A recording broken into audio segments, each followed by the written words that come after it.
Hi everyone, welcome to the Books and Mortar podcast with me, your host Rizia, where we talk about the books that build us.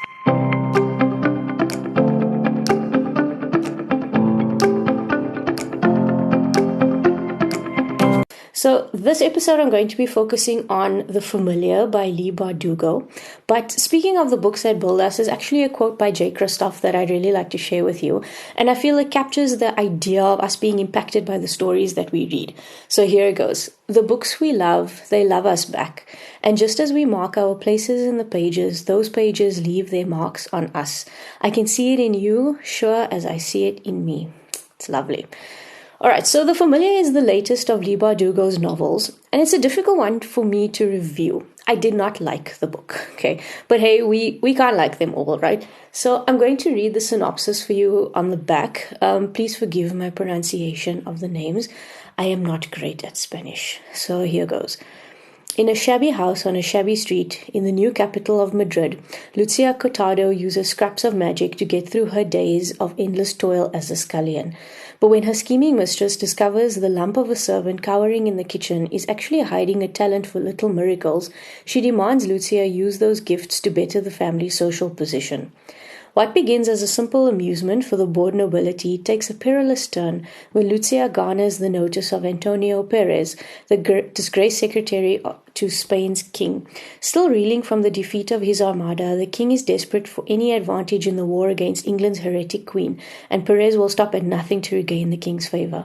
Determined to seize this one chance to better her fortunes, Lucia plunges into a world of seers and alchemists, holy men and hucksters, where the line between magic, science, and fraud is never certain. But as her notoriety grows, so does the danger that her Jewish blood will doom her to the Inquisition's wrath. She will have to use every bit of her wit and will to survive, even if that means enlisting the help of Guillen Santaniel, an embittered immortal familiar whose own secrets could prove deadly for them both. It's actually quite a long synopsis. So I liked the plot of this book. I think as you listen to the synopsis, you can see that the plot sounds really great. But I didn't like the characters. Okay, is that possible? Well, is or isn't, here we are. I always enjoy some magic and a tournament of sorts, right, where the contenders are showing off their best stuff, and it can be pretty epic. I've read several books where there are magical tournaments, and there have been some really exciting sections, right, but this book was somewhat muted in that regard. It's a fantasy novel, but it is also very much historical fiction. It's set in Spain during the time of the Inquisition. I didn't love the magic. It was very... well, boring is a word that comes to mind, but it was very low-key. So please note that there are some minor spoilers through this chat, although I can't say that I could include any major spoilers because I don't think that there are any that you wouldn't see coming in this book. So The Familiar, as I mentioned, is set in Spain during the time of the Inquisition, and Lucia Cortado is the main character. When we meet her, she's a scullion girl, or essentially a maid, for Casa O'Donnell under Donna Valentina and Don Marius, who fall on the lower end of the nobility scale. So Lucia is an orphan, and her biggest fear in life is that she should end up like her parents, both of whom died pretty unremarkable and forgettable deaths. So she's quite meek when we meet her, but she quickly becomes really bold and outspoken, and the transition between this felt very quick. It's literally in the space of a few pages, her demeanor seemed to change drastically, but apparently she's always been that way. Who knew? She has an aunt named Wallet, who managed to lift herself up in life by becoming mistress to a rich nobleman named Victor de Paredes. So Lucia visits her aunt occasionally, and she hopes that Wallet will use her connections and wealth to help lift Lucia out of her squalor, but she never does. So what makes Lucia special, though, is that she's able to perform these little miracles, or milagritos, by singing words in a combination of languages, and these spells or miracles have been passed down in her family. So she also carries another secret. She's a converser, which is a person of Jewish faith who has been baptized into Christianity to avoid persecution. But her family has continued to actually practice their religion in secret. But Lucia herself doesn't actually practice. She doesn't seem to know anything about her religion really. And honestly, I don't think that her being a converser or being a Jew had any real bearing on her character. I think that the course of the book would have pretty much gone the same way, even if she wasn't a Jew. So it's mentioned several times that if the authorities find out that she was Jewish, she would be persecuted because even though she is a converser, it doesn't really matter to them because, as her aunt says, they don't really see them as real Christians. But there doesn't ever seem like there's any real danger of this happening. It's mentioned a few times, but I don't really feel the urgency there. So Wallet practices Judaism in her home with her servant, but Lucia doesn't even know this.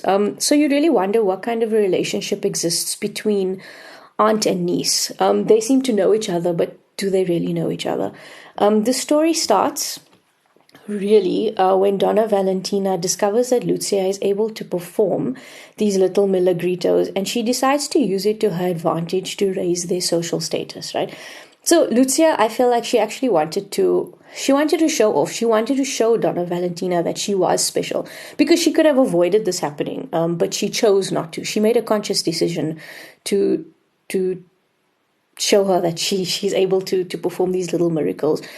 So eventually, though it earns Lucia the attention of the rather powerful Antonio Perez, who is the previous secretary of the king and is looking to regain some favor there. So Wallet hooks Lucia up with Don Victor de Paredes to protect her. But after seeing her powers, he enters her into this tournament organized by Perez, where the most powerful miracle worker will become the king's aide to help them in the war against the English. Okay, so to prepare her for the tournament, Victor's familiar, Guillen Santanel, is to train her and help her to hone her powers. So ultimately, the familiar is a love story, and it's obviously between Lucia and Santanel. He has a reputation as an immortal, and he's nicknamed the Scorpion. So everyone warns Lucia against him, saying that he's evil and that he made a bargain with the devil for his eternal life. This is somewhat true. He did strike a bargain that led to his current situation, but I can't say that I know it was with the devil. Okay. In spite of everyone attributing negative connotations to his nickname, the Scorpion, actually, I liked the way that he looked at it. He says, Scorpions live long lives and choose when to use their sting. They pick their moment. So they're actually pretty sly, right? Very calculating creatures. Lucia enters this competition. And she has 3 competitors, Gracia de Valera, Fortune Donade, and Teoda Halcon. Again, please forgive my pronunciations. Like, Spanish really escaped me here. So it's very important that all of them prove that their powers come from a holy source. Otherwise, they will be persecuted as heretics. So this was really where I thought the fact that she was a converser didn't really matter because all 3 of them were in the same situation. They all had to prove that their powers came from holy sources, and it didn't really feel as though that was any kind of confounding factor for her. If the church doesn't like you, it'll kill you, and I don't think that having sufficient evidence is very high on its list of priorities when it comes to, ordering executions. So because it's a competition, of course, there's some sabotage and subterfuge that's going on between the contenders. But then it takes a pretty dark turn. There's one incident especially where they're watching a puppet show and the shadows come alive. And it was pretty dark. It was quite scary. So after this incident, Teoda is blamed. She's imprisoned. Gracia withdraws from the competition because it turns out that she was actually just looking for a husband. And it is now left between Lucia and Donade. So through this whole debacle, it actually turns out that Antonio Perez has been using the tournament as a ruse to try and get himself back into the king's good books, or essentially run away, which is what he ends up doing. I don't think that the king even knew about the competition. I had to read this section several times to make sure that I understood what was happening with Perez. Eventually, Lucia and Santanel are both convicted as heretics and they are executed. Or are they? It's a quite straightforward story. There's no twisted plots and machinations, but it didn't grab me. So, as I mentioned, I didn't like the characters in this book, and I didn't become attached to any of them.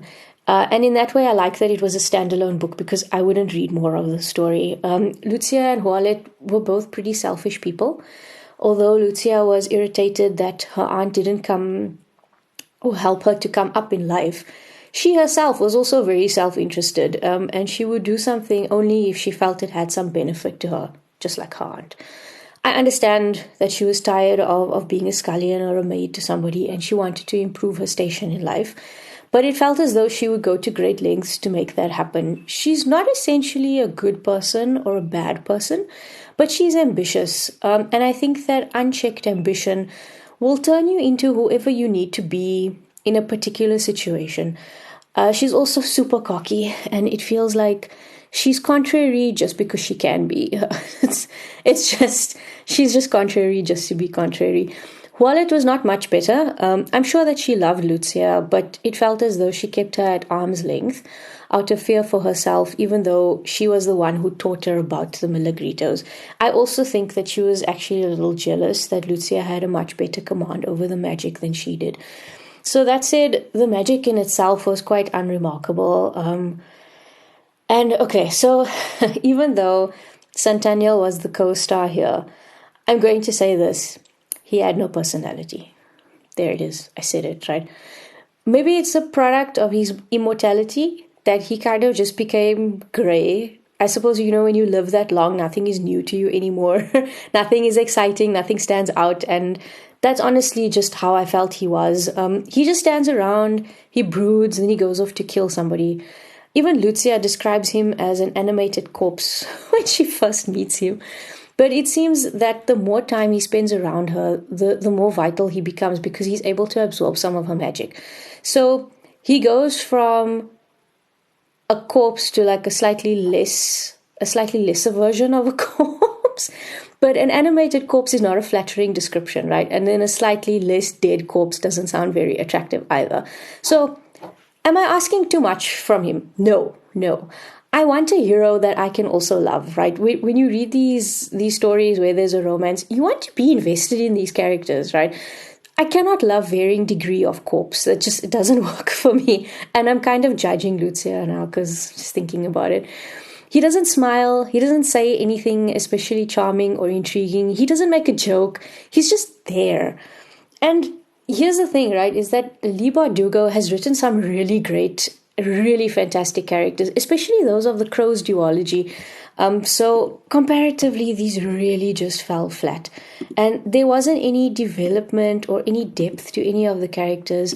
The only one who exhibited any kind of change was Valentina. And I actually liked her, if I really had to choose someone. So she shifted from being completely disdainful towards Lucia to traveling to the town where Lucia was eventually imprisoned. And she sent her clothes and food. Her character really softened, and she developed the courage to separate herself from her husband to try and find her own happiness. So the story is largely plot-driven, and it's a good plot in theory, but it sometimes became a little bit hard to follow with all the people and the additional names being added here and there, but who have no bearing on the story. So as I mentioned, also I had to read some of the sections again just to make sure that I understood what was happening. There was one character that I feel I should mention. She's a playwright, and her name is Quiteria Escarrega. She makes these fleeting appearances, and she subverts the norm of caring what society thinks of her. She pops in and out of the narrative, and at some point I thought that she was becoming important, but then she wasn't. I think her appeal was the fact that she didn't care what people thought of her. And I think that although they were openly scornful towards her, a lot of the women were actually envious of her and they admired her. So there's another thing. The title of this book is The Familiar, right? And that is Santaniel. So he's not the main character, Lucia is. And while there is an explanation of what a familiar is and why he is called one, I don't think that there was enough emphasis on it for it to actually be the title of the book. It didn't flow for me. So as I mentioned, the book was set in Spain during the Inquisition. And there are a few historically accurate figures who feature in here. So Leigh Bardugo actually did quite a lot of research for this one. She has a whole bibliography in her author's note at the end, which, wow, I can really respect. So there's an interesting thing, about a country or a territory being governed by religious rule. And it's exactly, I think Lucia was the one who said this about it, is that it doesn't make people more devout. It makes them fearful. So they will actually say whatever they need to say, do whatever they need to do just to protect themselves and their families. And that's not real religion. It's not real devoutness. It's just self-preservation. So even though, religions are written to be perfect in their morality and their values, but the fact is that people are corruptible, right? So there's a lot of Spanish words that are scattered through the book, which made for slow reading because I had to look up definitions to make sure that I didn't miss anything. I've only really loved 2 of Leigh Bardugo's books, right? And this is The Crow's Duology. It's 6 of Crows and Crooked Kingdom. So maybe I'll reread these at some point and then we can talk about them. I read her Shadow and Bones trilogy, but it was just because the series was coming out on Netflix and I didn't want to watch the series before I'd read the books. But luckily they were very short books and they were okay. I also only watched season 1 of the series. I started watching season 2, but I just couldn't get into it. I also read The King of Scars, which is a spin-off from Shadow and Bone. But honestly, I'm not really rushing out to get Rule of Wolves. But I'm wondering if that spin-off will get its own series as well. And then after that, the whole landscape of her writing changed with Ninth House. And it was the whole dark academia genre. So I tried reading this one as well, but I don't think I got past the second chapter because it was just too slow for me. The environment, the atmosphere was really dull, and the writing then also felt really dull. And The Familiar was really another miss for me, and I don't think that I will be rushing out to get her next book. Her work is very, very popular, though, and her books get a lot of traction on Instagram and TikTok, where she has a huge following. Just honestly speaking, though, I don't know why I finished The Familiar. So listen to this and really take it in, right? Don't spend time on books you don't enjoy. Life is too short. No one has to know that you didn't finish a book. There are too many great stories out there, honestly, to waste your time on something that doesn't appeal to you. I was one who always felt that because I started a book, I have to finish it. But I think I've kind of outgrown that now. But like I said, I don't know why I finished The Familiar. But I liked the plot, and I think that I just wanted to see where it was going to go. But I couldn't get attached to the characters, and it just didn't work for me. But don't finish a book if you don't like it. It's not necessary. Just move on to something else, and you'll enjoy it more. So, have you read any of Leigh Bardugo's books? What did you think? Which were your favorites? You can leave me a comment at the bottom if you're listening on Spotify, or you can hit me up at an email address, and that email address is booksandmortar2024@gmail.com. That's booksandmortar2024@gmail.com. I will reply to you because I love talking about books. Like seriously, I can do this all day. So to round off the episode, I have some book-related facts for you. The book is about 387 pages long, just depending on the version that you get. It's also published by Penguin Random House. You can get the paperback at any major bookseller, and it retails for about 370 Rand. It is cheaper on Takealot, which honestly I think it almost always is.